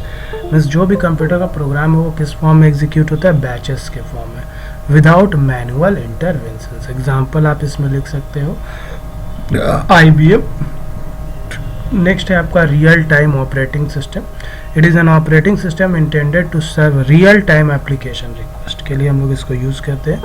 Like a real time application is an application that guarantees both correctness of result and constraint of meeting a dead line. मतलब real time में जो communication के लिए हम लोग use करते हैं, that is real time operating system. उसके बाद है सिंगल यूजर और multi user. Single user operating system और मल्टी। इसमें सिंगल यूजर में आप क्या लिख सकते हैं, अलाउज वन यूजर, ये कितना यूजर को लागू करता है, one user to use, allows one user to use the computer system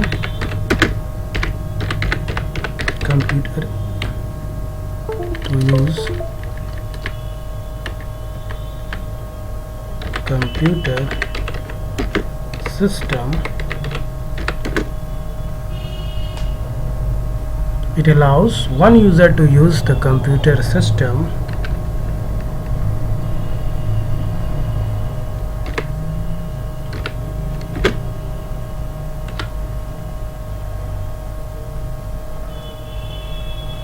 at a time, है ना। एक टाइम में एक ही यूजर को अलाउ करता है। जबकि मल्टी यूजर में क्या लिख सकते हैं, मल्टी यूजर क्या करता है, that allows concurrent accession, that allows concurrent access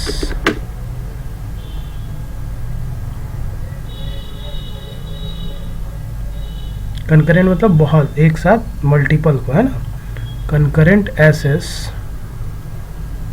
एक साथ, कंकरेंट का मतलब है ना, access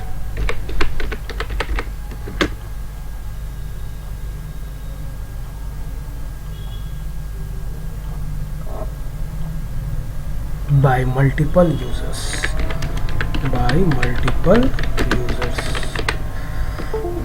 to the computer system. Example पूछता है कभी कभी, तो एग्जाम्पल लिख लीजिए आप लोग। एग्जाम्पल इसका लिख लीजिए, सिंगल यूज़र का लिख लो डॉस, ठीक है, जिसको ऑपरेटिंग सिस्टम, या विंडोज़ भी लिख सकते हैं आप, विंडोज़, और इसमें लिख लो users to the computer system, लिख लीजिए। शॉर्ट में डेफिनेशन बताया जा रहा है, इसमें सब शॉर्ट में लिख के, इसमें भी एग्जांपल आप लिख लीजिए, आता है एग्जाम में। इसमें लिख लीजिए Unix VMS,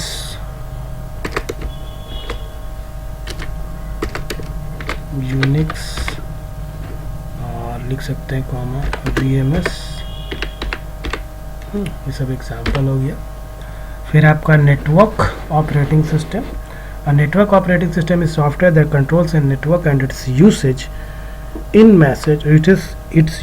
Its message, traffic, and queues control access by multiple users to network resources such as files and provide for certain administrative functions including security. इसका एग्जाम्पल आप लिख लो, एटलीस्ट नेटवर्क OS का example अगर आप पूछेगा तो इसमें लिख लो iOS, सिस्को iOS है, या आप एक और लिख सकते हैं BSD इसका एग्जाम्पल हो गया नेटवर्क ऑपरेटिंग सिस्टम का। एक इसमें क्वेश्चन आता है difference between files and folder. Question है इसका, difference between file and folder, तो बहुत पूछता है, उसको हम लोग कर लेते हैं। फाइल एंड फोल्डर दोनों के बीच में डिफरेंस पूछता है।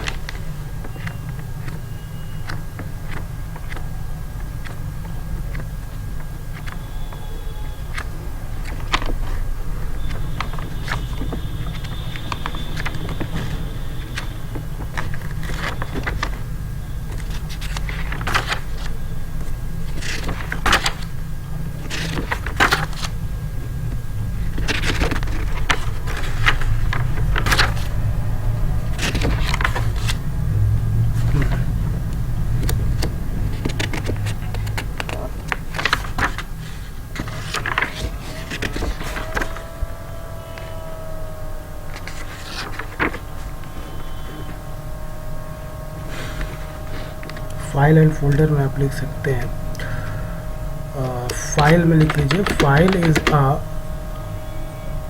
कलेक्शन ऑफ रिलेटेड डेटा और इंफॉर्मेशन, है ना। फाइल क्या होता है, कलेक्शन होता है रिलेटेड डेटा और इंफॉर्मेशन का। फाइल हैव एक्सटेंशन, फाइल का क्या होता है, फाइल हैव एक्सटेंशन, फाइल का क्या होता है, एक्सटेंशन होता है। लेकिन दूसरा आपका फोल्डर, फोल्डर में लिख लीजिए folder is a space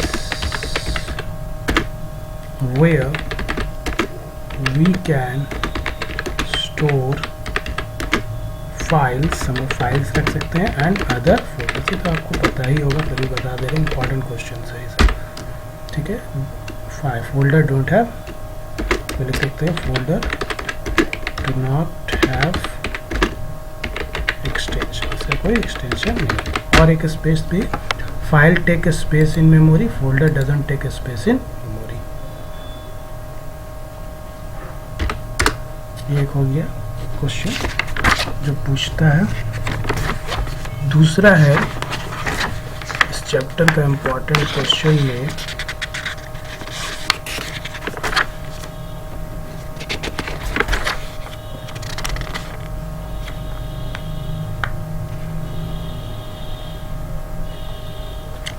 what is a task bar, ये भी पूछता है। टास्क बार क्या होता है,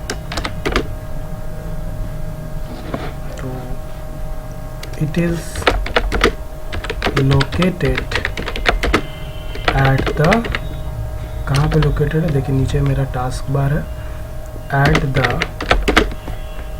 bottom of the screen, ये भी पूछता है इस MCQ में, of the स्क्रीन के बॉटम में रहता है। एंड इट लेट अस, क्या काम होता है टास्क बार का, it let us locate, it let us locate and launch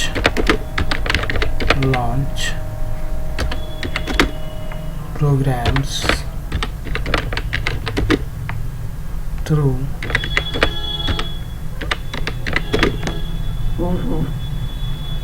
start menu और view any currently open program, और इससे हम लोग क्या कर सकते हैं, व्यू। अब ये MCQ में आ सकता है, कौन सा बार हम लोग किसका यूज़ करके करेंटली प्रोग्राम को व्यू कर सकते हैं, तो टास्क बार और view any currently open programme,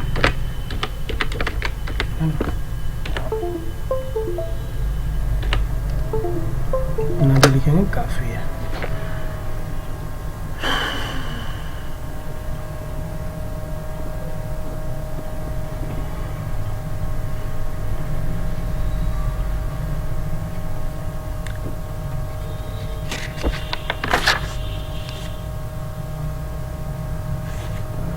बाकी स्टेप्स भी, क्रिएटिव फाइल फोल्डर कैसे क्रिएट करते हैं ये तो आप लिख ही सकते हैं। ऑपरेटिंग सिस्टम पढ़ना अच्छा है क्वेश्चन इस चैप्टर से, ठीक है।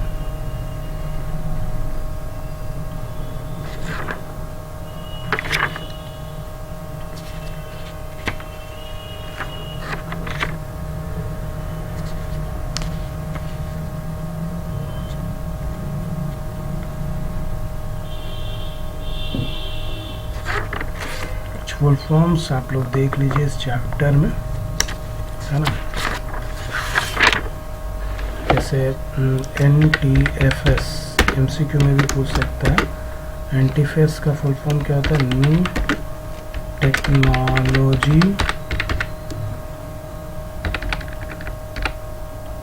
Technology file system. उसी तरह FAT32 क्या होता है, file allocation table 32, file allocation table 32।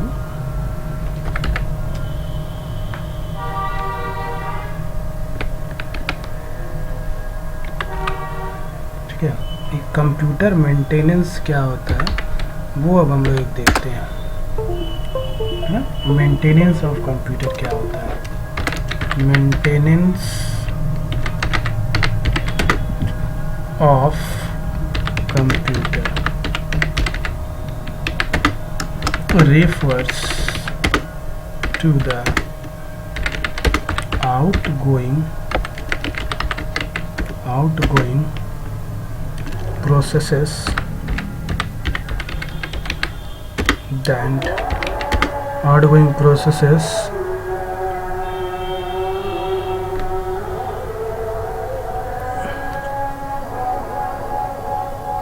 refers to the ongoing processes, sorry outgoing लिख दिया, ongoing होगा, ongoing processes and activities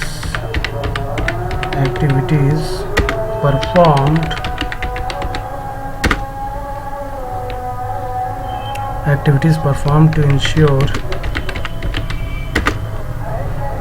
that computer systems, hardware and software components function effectively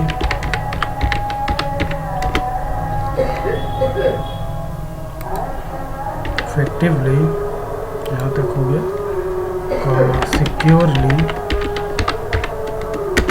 and reliably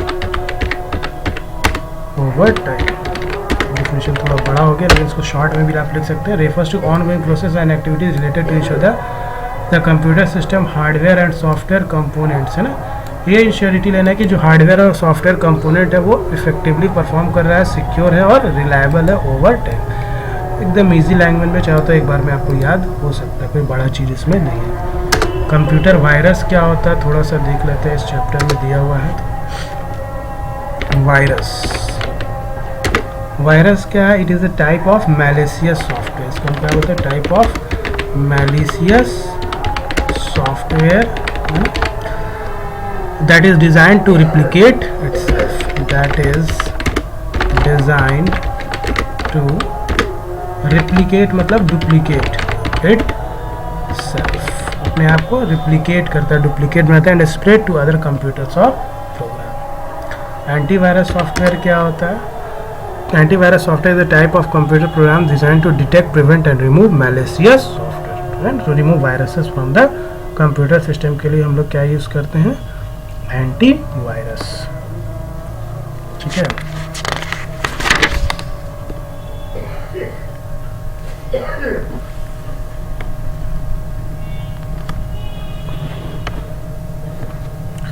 एक है और क्वेश्चन लो, maintenance वाला तो कर ही लिया। फाइल हो गया आपका, how to rename file, delete file, folder, ये सब आएगा तो आप अपने से बना के लिख सकते हैं। स्टार्ट मेनू बता दिया गया आपको, कंपोनेंट्स वगैरह नहीं बताया, ये सब तो आप पढ़ ही लिए होंगे। जो क्वेश्चन इम्पॉर्टेंट है उसको कवर अप किया जा रहा है इस वीडियो में।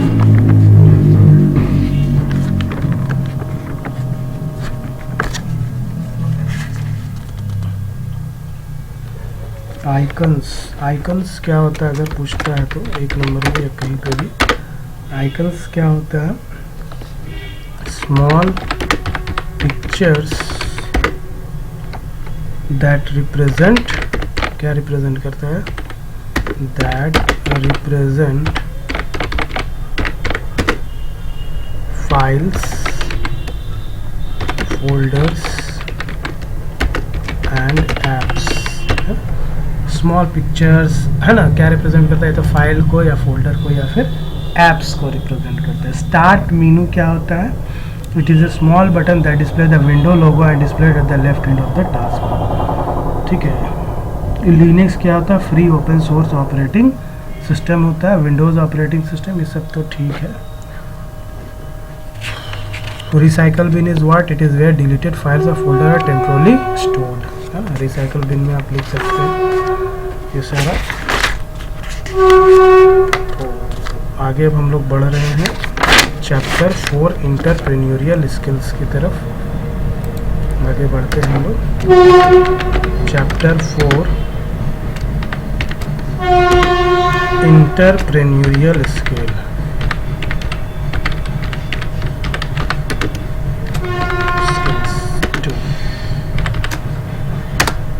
इसमें सबसे पहले हम लोग जो है पढ़ेंगे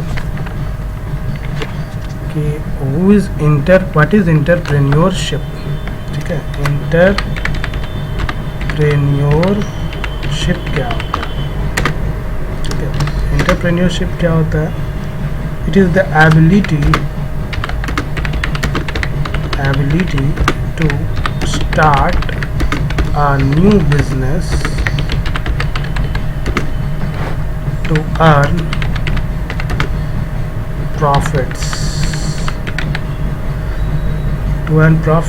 by producing or marketing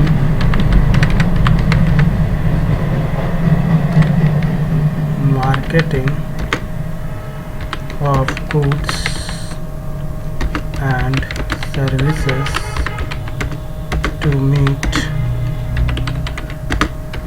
the requirements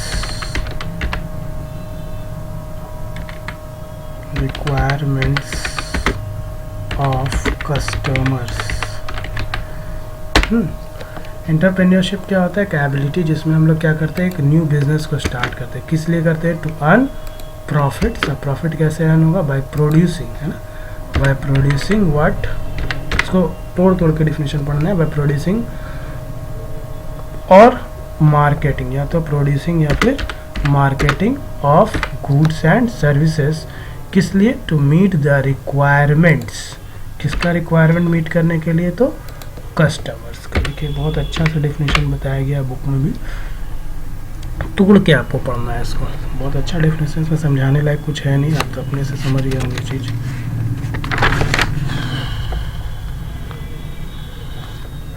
entrepreneur क्या होता है? इंटरप्रेन्योरशिप और इंटरप्रेन्योर में डिफरेंस पूछता है। इंटरप्रेन्योर अब हम पढ़ते हैं। इंटरप्रेन्योर क्या होता है? An entrepreneur is an individual who creates a new business। Entrepreneur क्या होता है? एक ऐसा एक इंडिविजुअल होता है जो बिजनेस को क्रिएट करता है। A new business bearing most of the risks, ठीक है, एंड एंजॉइंग, रिस्क को तो बियर करता ही है, और अच्छा काम हो जाने के बाद वो इंडिविजुअल क्या करेगा, जो बिजनेस स्टार्ट किया है, एंजॉय भी करेगा। And enjoying most of the rewards,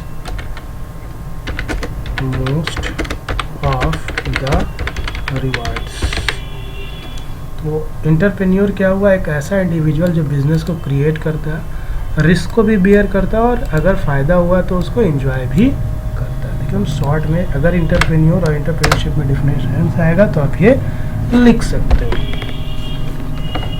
next है क्वालिटीज़ या कैरेक्टरिस्टिक्स आएगा, है ना, and functions, qualities and functions of an entrepreneur. क्या क्वालिटीज और फंक्शन होगा इंटरप्रेन्योर का? The qualities and function of an entrepreneur, सबसे पहले वो सेल्फ डिसिप्लिन होगा। कीबोर्ड मेरा थोड़ा खराब है। सबसे पहला होगा कि सेल्फ डिसिप्लिन, वो खुद से डिसिप्लिन को मेंटेन करेगा। आप अगर कोई बिजनेस स्टार्ट करे तो आप खुद ही सुबह में नहीं उठोगे तो कैसे मैनेज करोगे बिजनेस को। पहला हो सेल्फ डिसिप्लिन, फिर कॉन्फिडेंस होना चाहिए। अगर आप बिजनेस कर रहे हो तो आप में कॉन्फिडेंस बहुत ज़रूरी है। थर्ड, रिस्क टेकर होगा आप, क्या होंगे, रिस्क टेकिंग, रिस्क आपको लेना होगा, ठीक है। डिसीजन मेकर, खुद आपको डिसीजन लेना है अपने प्रोडक्ट के लिए, डिसीजन मेकिंग। कम्युनिकेशन एबिलिटी, आपको खुद से बात करने का तरीका होना चाहिए, तभी तो आप बिजनेस करोगे। जितना पोलाइट होगे उतना अच्छा है। कम्युनिकेशन एबिलिटी, ठीक है। इसके बाद और भी बहुत सारा पॉइंट है। प्लानिंग करना होगा आपको, ये सब काफ़ी पॉइंट है। आप चाहे तो और बुक से पढ़ सकते हैं, काफ़ी ये सब क्वालिटीज ऑफ फंक्शन, इसको आप अपने वर्ड्स में एक्सप्लेन कर सकते हैं, ठीक है। नेक्स्ट है role and importance of entrepreneurs. क्या रोल है और इम्पोर्टेंस है एंटरप्रेन्योर्स का, देखते हैं वो, ठीक है। या कह सकते हैं कैरेक्टरिस्टिक्स ऑफ गुड एंटरप्रेन्योर, यहाँ हम नीचे लिख देते हैं characteristics of good entrepreneur.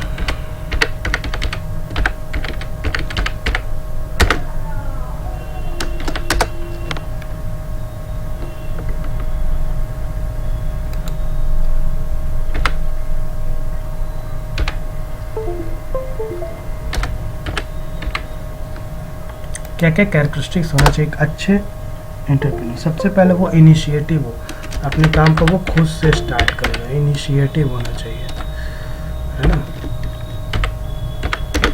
Initiative, ठीक है। दूसरा, विजन होना चाहिए उसका, जो भी एंटरप्रेन्योर हो, that must be a good vision. Motivation, motivation भी होना बहुत ज़रूरी है ना। मेंटल एबिलिटी, और या लिख सकते हैं सेल्फ कॉन्फिडेंस, ये भी बहुत ज़रूरी है। ऐसा पॉइंट लिखिए जो आपको याद हो जाए ना। आप लिख सकते हैं इंडिपेंडेंट थिंकिंग होना चाहिए, है ना? ये सब क्वालिटीज़ होता है, यू कैन से कैरेक्टरिस्टिक्स होता है गुड एंटरप्रेन्योर का।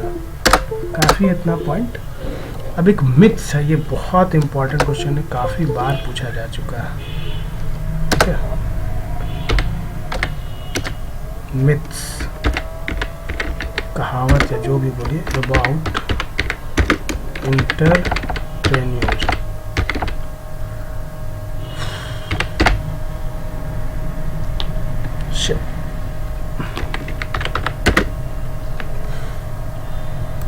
लिखा है नहीं है मिथ, क्या क्या मिथ है, ये तो बहुत बार पूछा चुका है, इम्पोर्टेंट क्वेश्चन में से है। पहला इसका मिथ है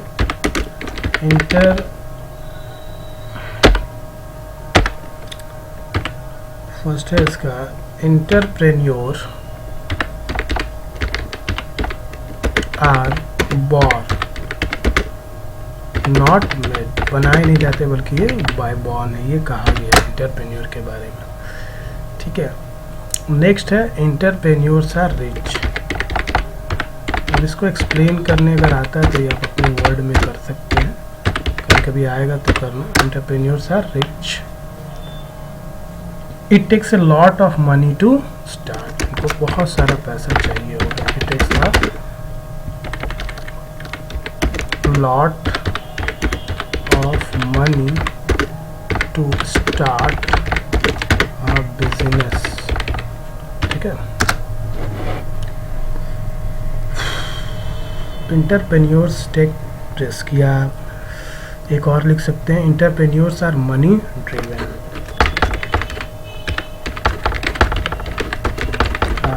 मनी ड्रिवन। एक और पॉइंट लिख लेते हैं, या 4 पॉइंट इनफ है, इतना पॉइंट भी आप याद करके जाओ एटलीस्ट मिथ्स के बारे में, ठीक है।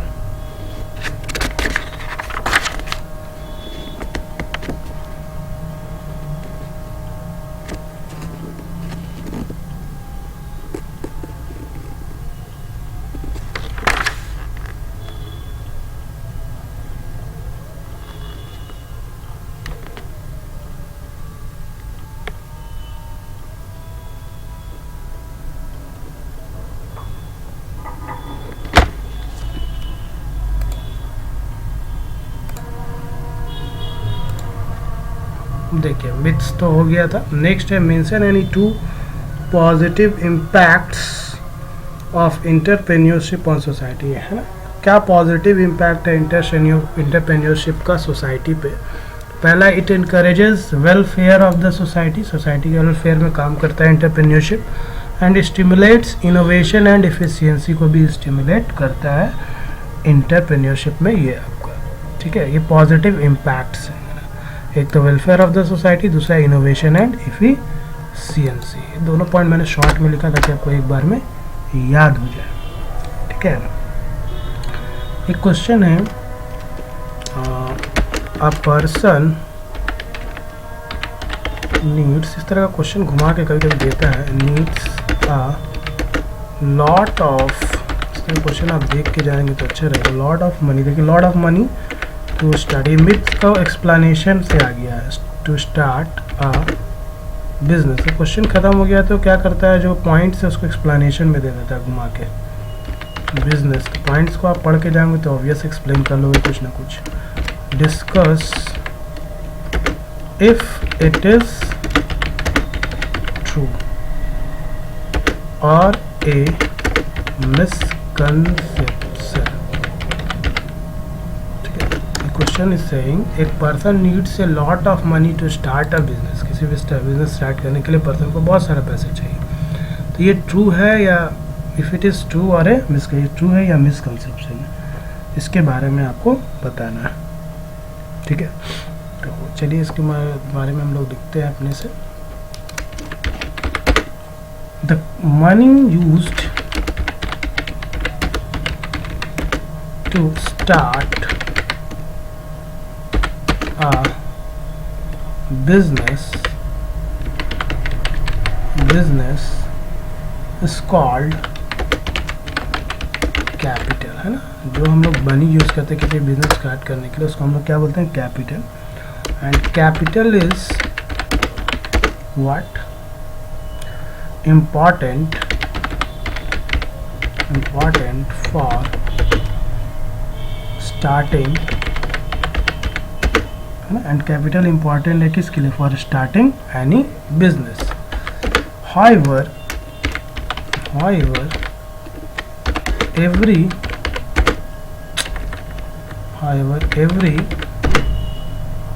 business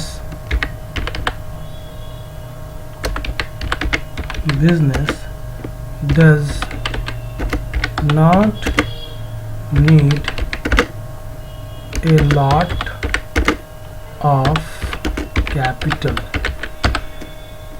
to start.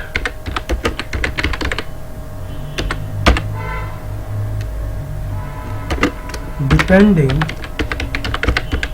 on how much money we have or can borrow, we can start a business with that much money.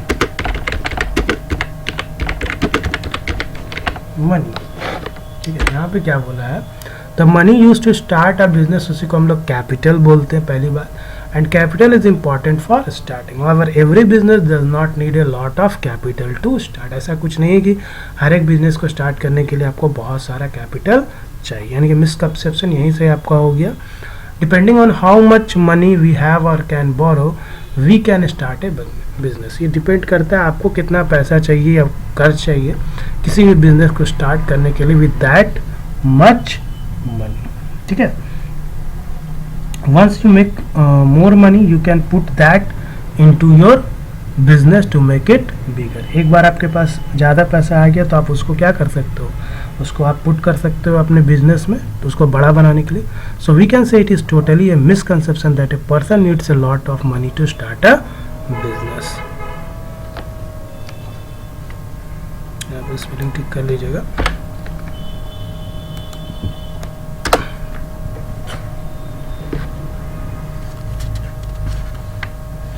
अब ये बिजनेस क्या होता है थोड़ा सा पूछता है तो उसको लिख लेते हैं हम लोग। What do you mean by business, ये मिसकंसेप्शन हो गया। नेक्स्ट है what do you mean by business. Business क्या होता है? बिजनेस इज एन ऑर्गेनाइजेशन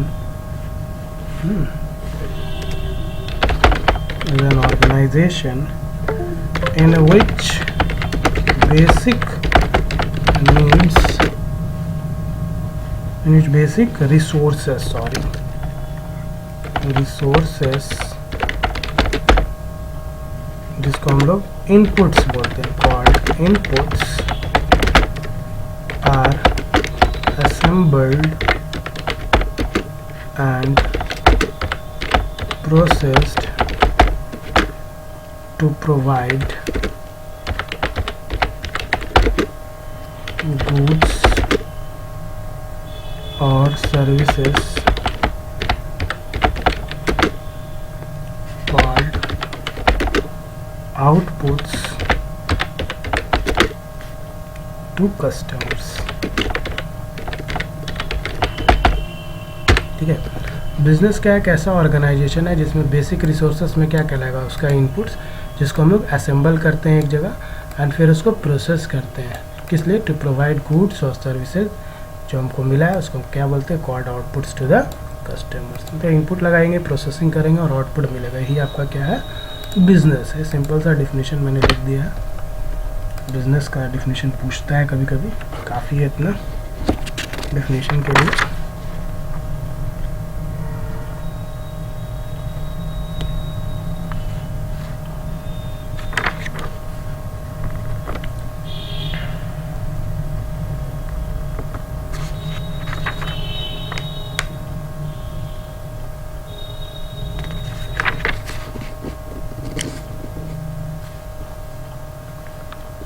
एक क्वेश्चन और है,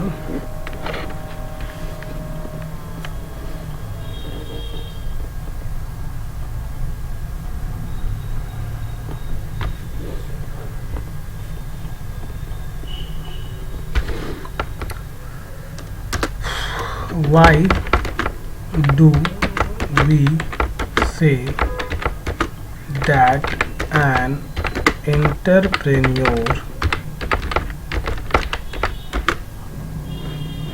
should be open minded? Open minded होना क्यों जरूरी है एंटरप्रेन्योर का? Why do we say that an entrepreneur should be open minded? तो इसके लिए आप लिख सकते हैं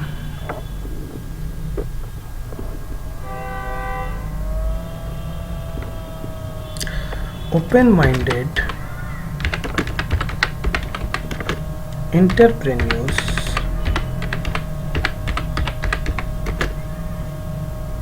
are able to look या are able to strategize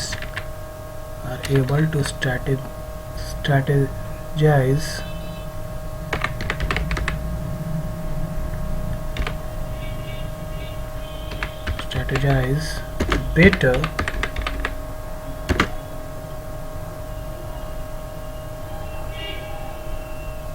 because they can listen to varying and look at a problem through multiple lenses। क्या कहने का मतलब है? जो ओपन माइंड एंटरप्रेन्योर्स है वो स्ट्रेटेजाइज कर सकते हैं बेटर तरीके से। क्यों? क्योंकि वो वैरिंग सिचुएशंस होगा या प्रॉब्लम्स होगा, उसको मल्टीपल तरीके से उस चीज़ों को व्यू कर सकते हैं। इसीलिए हम लोग कह सकते हैं कि एंटरप्रेन्योर्स क्या होते हैं? ओपन माइंडेड होते हैं। ठीक है, ये क्वेश्चन हो गया। एक है आपका और क्वेश्चन छोटा सा, veg employment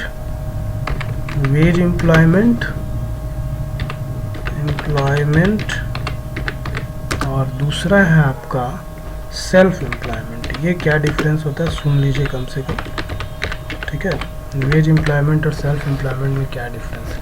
in wage employment an employee works for a person. Wage employment में क्या होता है, एक एम्प्लॉय वर्क करता है ना, an employee works for a person और an organisation and get paid for that work, है ना।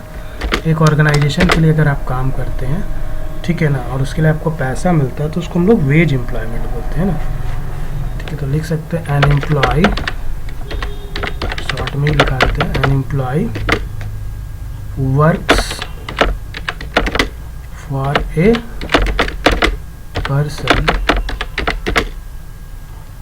or an organization and get paid for that work, ठीक है। In self-employment an individual start business to satisfy the needs of people। Self employment में ऐसा भी हो सकता है, अच्छा सेल्फ एम्प्लॉयमेंट क्या होता है कि जहाँ पे एक इंडिविजुअल क्या करता है, स्टार्ट करता है business to satisfy the needs of people, and we can say self employed person who is always trying to make his और her business better by taking risk and trying new ideas in an entrepreneur, है ना। Self employment entrepreneur के तरह भी आप लिख सकते हैं। सॉरी, वेज, ये तो आपका वेज वाला था ना, ये आपका वेज एम्प्लॉयमेंट था, ये आपका वेज होगा, ठीक है। और नीचे हम लोग लिखते हैं सेल्फ, मिस्टेक लिखा गया था, देख लेंगे आप। सेल्फ एम्प्लॉयमेंट में क्या होता है, an individual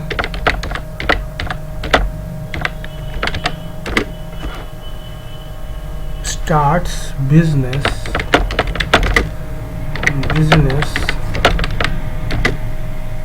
to satisfy the needs of people,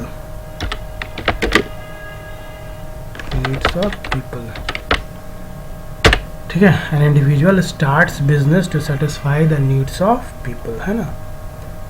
उनका नीड्स को सेटिस्फाई करने के लिए सेल्फ एम्प्लॉयमेंट किया जाता है, ठीक है। और it is always trying to make his और business better by taking risk, है ना। अपने बिजनेस को अच्छा करने के लिए वो हमेशा क्या करते हैं, रिस्क लेते हैं। And trying new ideas is an entrepreneur. तो ये सब क्वेश्चन जो है आपका इम्पॉर्टेंट है यहाँ पे। ये चैप्टर 1, 2, 3, 4 चैप्टर तक मैंने बता दिया इस वीडियो के माध्यम से, इन दिस वीडियो। आगे हम लोग जो है आपका बच गया है चैप्टर, कौन सा चैप्टर रह गया अभी, green skills 2, digital documentation, electronic spreadsheet, database management, web application and security. 4 और एक 5 चैप्टर आपका कल हो जाएगा वीडियो अपलोड।